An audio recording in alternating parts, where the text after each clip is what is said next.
So now let's see how we can add in main menu markers inside of Adobe Premiere Elements. So to add in main menu marker, I'm going to go around under markers right here. And if I were to go under menu marker right here, you can go around and set a menu marker.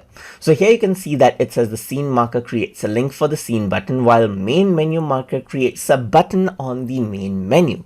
So if you want a particular button on the main menu for your DVD, then you can go around and create the main menu marker.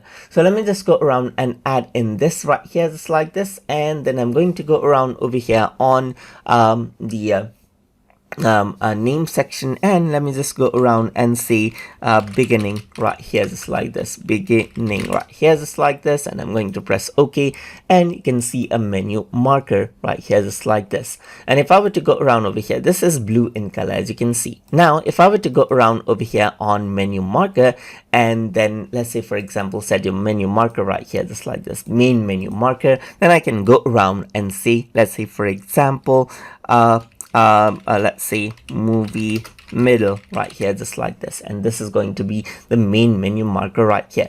Of course, you can go around and move this out as you like, and that is how you can go around and add main menu marker that will appear in the main menu of the DVD menu.